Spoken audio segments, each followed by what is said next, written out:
Okay, well, you saw me do these bigger ones the other day. I've now got all my capacitors in. I just did one off camera here, just as a bit of an experiment, because I did have trouble getting these off and I don't want to damage any of the traces on here. I watched a video, Mr. Carson's lab, on taking these off. Pretty scary, so I thought I'd have a go. Basically what it involves is grabbing them whole, twisting them off of the board, which sounds pretty like not the right thing to do, but trust me, it's a damn sight easier than trying to heat them up. So I say, I've done that one. I've got quite a few more to do. So here I've got two 1 microfarad at 50 volts, which is these little ones here.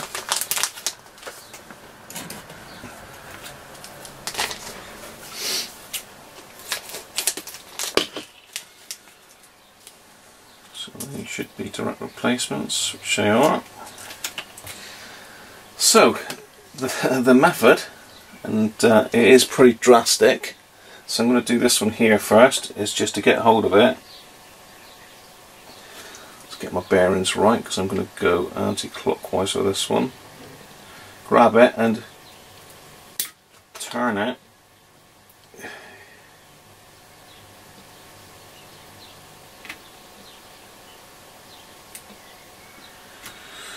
Till it twists off, but this one has decided it's not having any of it. Typical, isn't it?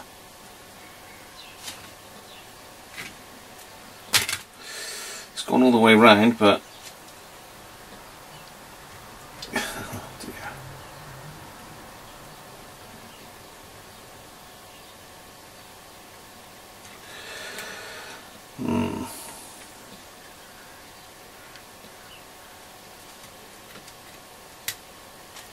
Well, it did eventually twist off, not as nice as I was hoping.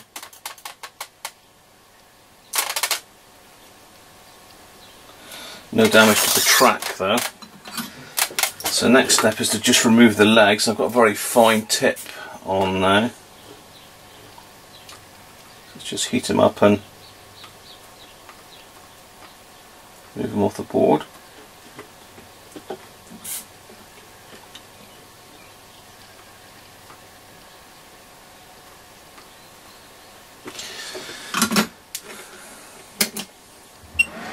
And next stage is to get a desolder tool in, pop a little bit of flux on there.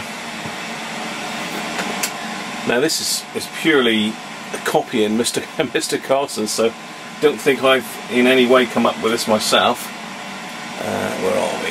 Yeah, you can just see this is where we're going. This one here. So you can see we've got the two pads, no damage on those. Luckily, that was a bit scary.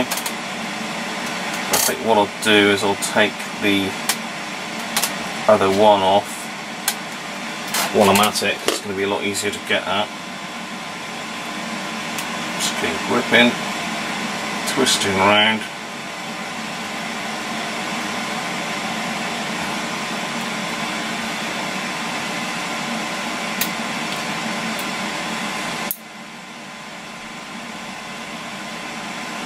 Okay, it's not quite come off perfectly, that one, but it's only got a bit of the leg still attached, so just snip that one off.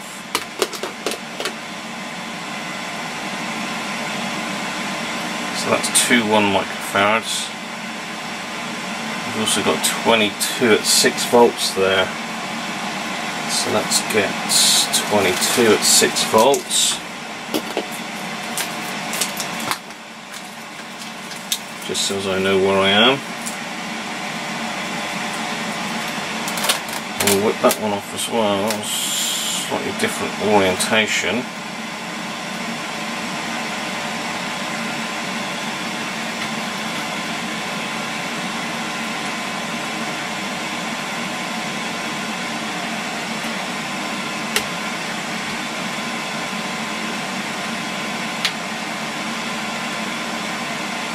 Came through easier.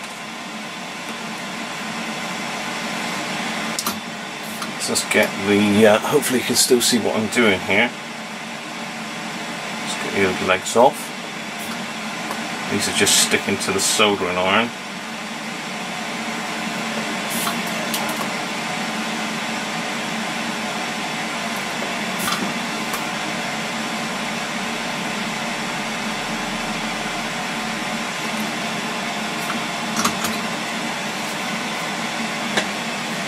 So I'm going to put flux on all of these now.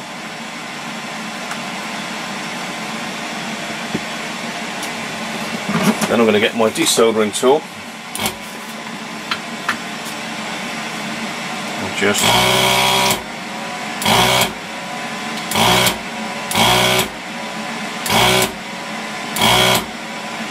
clean those old pads off.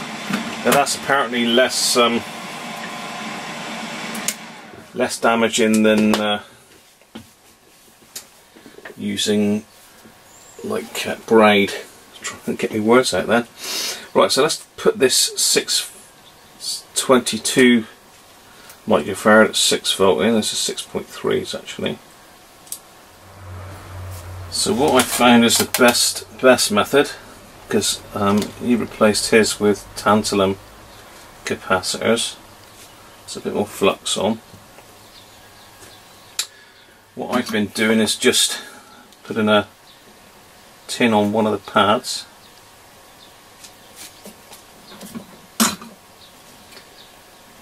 getting my capacitor the right way around, which is that way.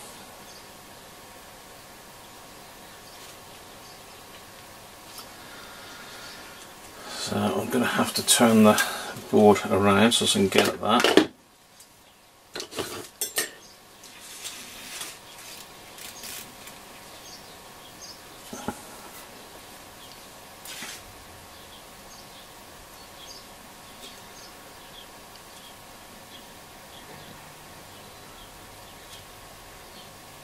So get lined up, and I'm just gonna drop that leg on. That's caught nicely. Bit of flux. Touch that one up again in a second. Turn the board again, make it easier to get at. Don't make it hard for yourself. Hopefully you can still see where I am there. Again, please don't think of this as a tutorial. I've never done this before, so basically that must have caught quite nicely. So I'm just going to touch up this side again. There's slightly too much solder on there.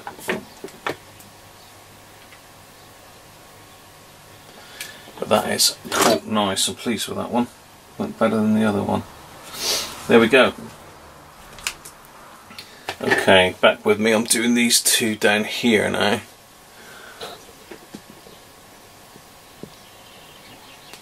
Hopefully you can see where I am. See if I can zoom you in a bit further. So I'm here. Yeah, that's about as good as it's going to get. So I'm going to pop a bit of tin on each pad.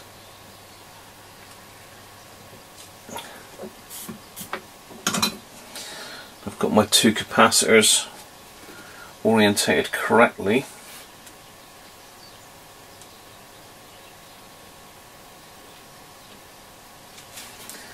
So I have to move the board around again.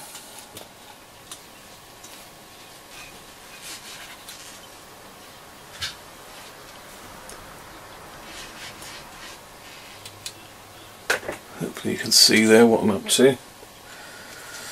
Yeah, it is scary stuff doing this, especially when it's not your own.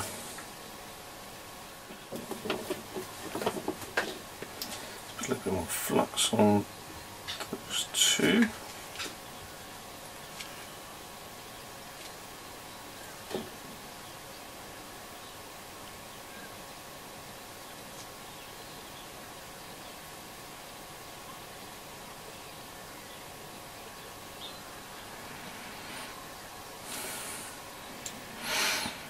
Got that one.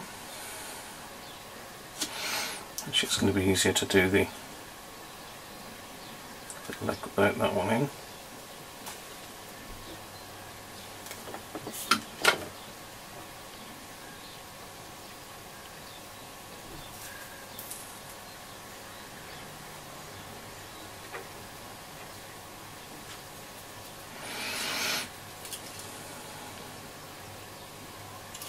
Yep, it's in.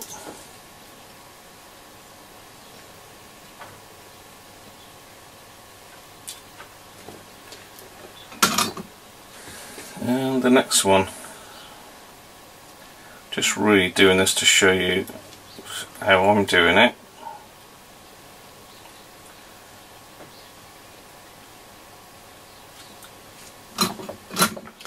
Once I've done this one, I'll crack on and do the rest off camera.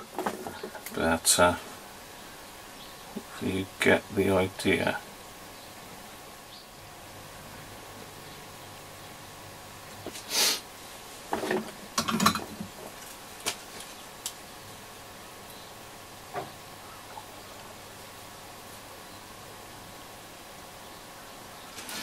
Okay.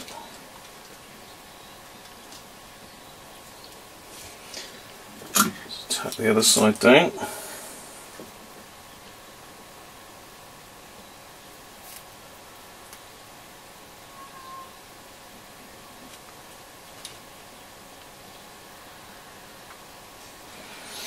There we go. So that's those three done.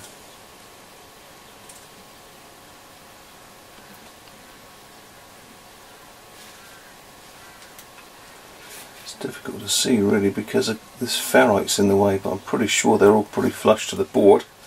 I've certainly got them cool.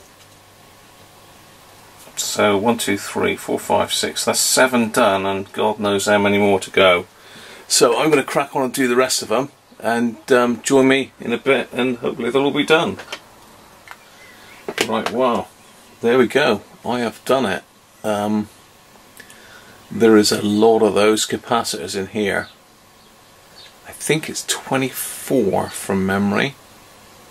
24, 25. But they're all done. Sort of got a little bit easier as I went on. I found that heating the pad and dropping the capacitor onto it with tweezers seemed to help them stick to the board better. Also cleaned everything up with isopropyl as I went. Got anti-static wristband on. You know, there's a lot of static sensitive bits on here that I'm sure if I touched it I could zap it.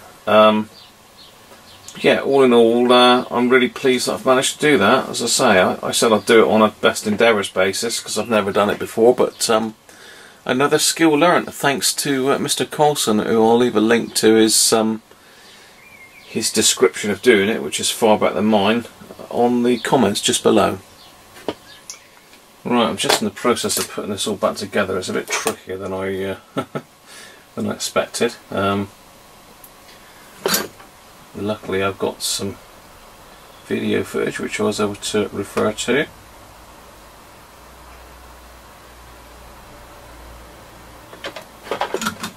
But main things to look out for are the routing of this wiring down here. I thought it went underneath this board, but it doesn't. It goes in this little channel and through this like little cutout. And the other thing that I made the mistake of is not putting the volume slider back in properly, so I've had to take it apart a couple of times. You know, it's all a learning curve, isn't it, when it's a new radio. So we're nearly there. We're nearly there. Just got to get the final bits done. So now out of the way. I need to clean the LCD off. So I'm going to use a bit of isopropyl and, if I can find it, some of this plastic polishing cloth. I'm just going to spray a little tiny bit on there. A couple finger marks and a bit of grime on there, so So I'm going to get that off.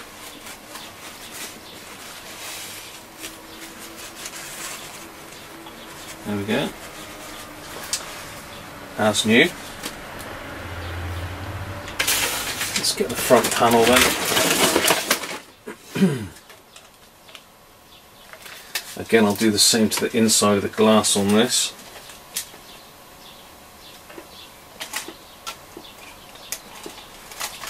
So line up this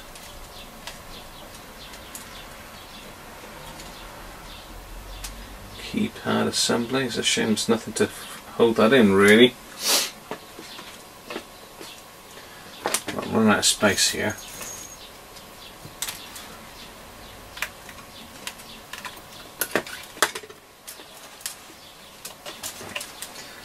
So I'm just going to go over that with a bit of isopropyl.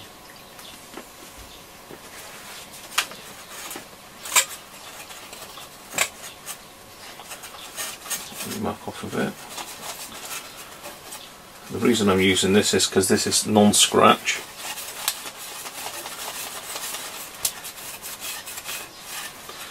Right. So I think in order to so as that doesn't drop out, I'm going to need to drop this on top of it. So that's going to have to go in.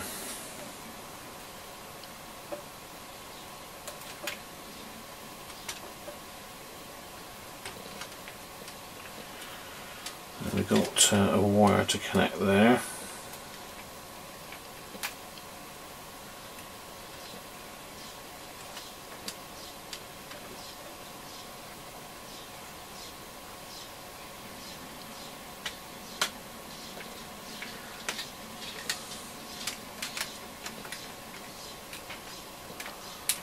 I'll put this in a minute and then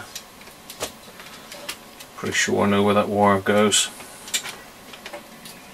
But I will check my footage back. Come on. Come on. There he is.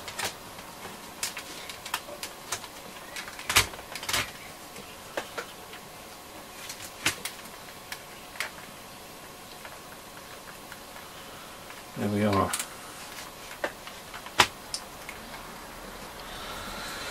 Right, let's just check the position of this wire. I'm pretty sure it comes up to here. One of these pins, I think it's possibly that one, but just let me go and check. Okay, turns out that wire goes to the underside of the board. So I'm just going to pop this switchboard back out. It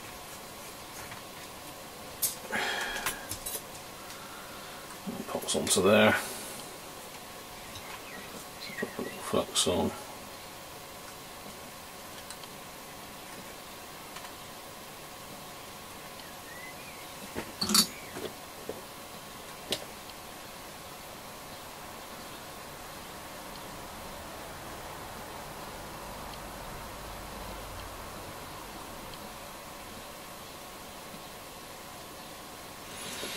There we go, job done.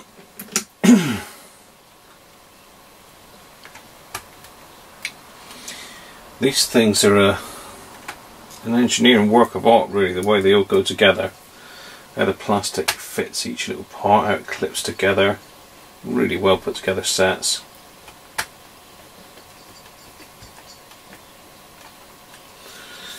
Okay. Next then is the back panel.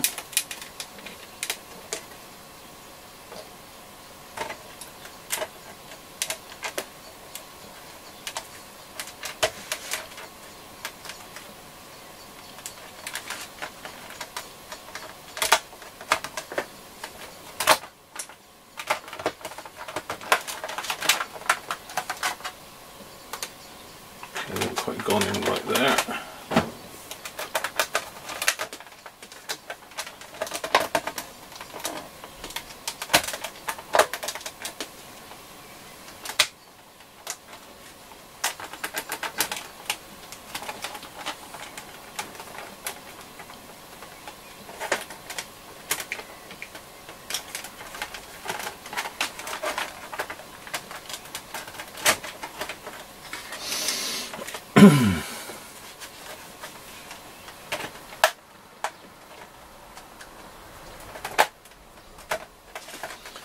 Better.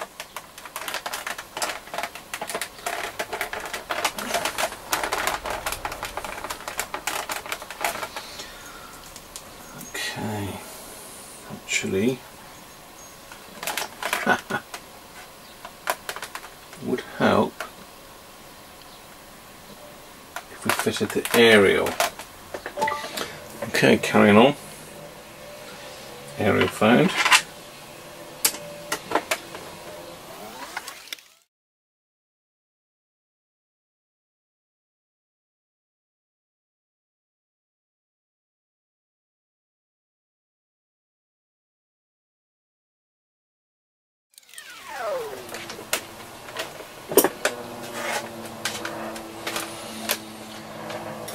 So, the moment of truth. Let's get some batteries in our...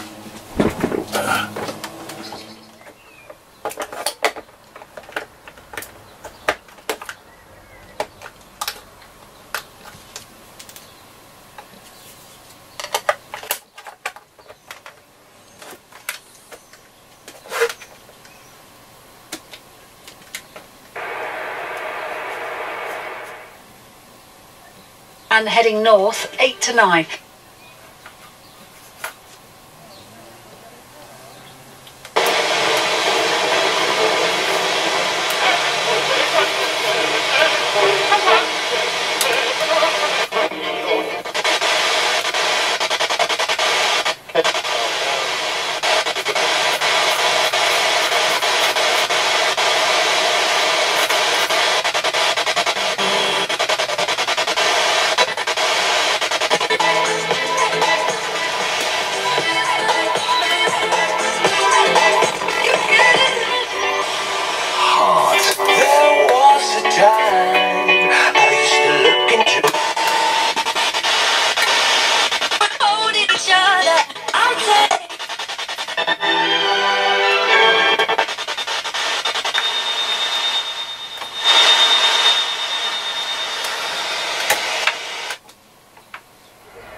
Of warming than on global average.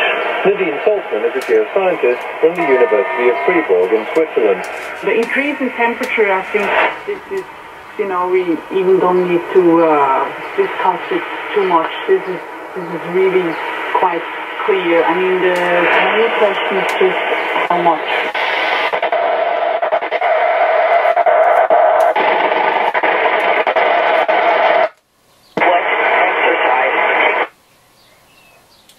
Right, let's have a play with the amateur band sound. It is working. I was a bit concerned because it was really quiet on Radio 4.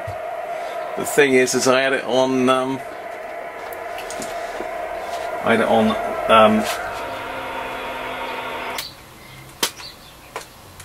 Sends normal rather than DX. As soon as I flicked it up on DX, it came to life.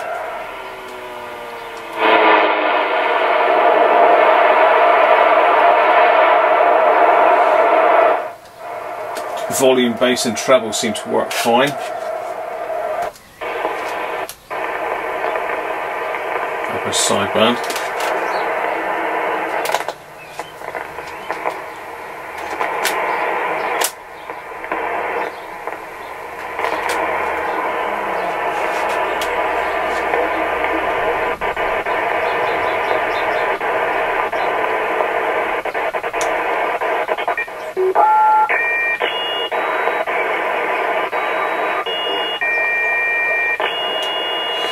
Now there's a button on here somewhere.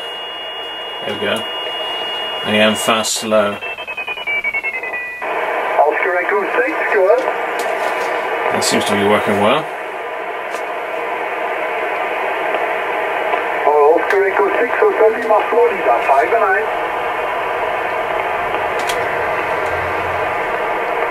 Thank you very much. QR net. 0, Delta Juliet Victor, go ahead. Italy 0, Delta Juliet Victor. Roma, over. Italy 0, Delta Juliet Victor. 5-9, ciao. La Fortuna. La Fortuna, Oscar Tokyo 70, Delta Sierra Tango. Well, Sod's Law was next to nothing on the amateur bands at the moment. Propagation is terrible. So there we are. That has pretty much got it done.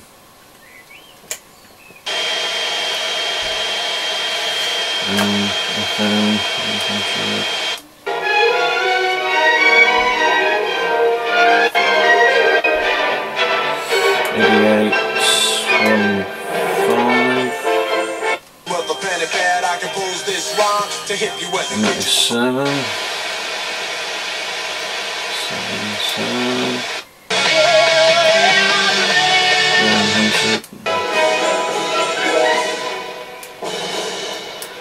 Everything appears to be working. As I say, I don't know enough of the radio to give it a really good going over, but as far as bands and what to listen for are, there's nothing much on this time of day. It's just too bright. Night times is best. If you want to do a bit of DXing, night times is where you go. Anyway, that was all done. I'll give the owner the good news that the recap has worked. There's no faults with it now. He was having issues with blank screens and all sorts of things with it. Say those capacitors were an absolute pig, but you know, now I've done one, I'd be confident to do another one. So if you don't try, you never know, will you? But, yeah, real fiddly little tiny little things. It looks like I've got them all right because it's working. So if you like that, give me a thumbs up. Don't forget to subscribe and feel free to leave a comment. Bye for now.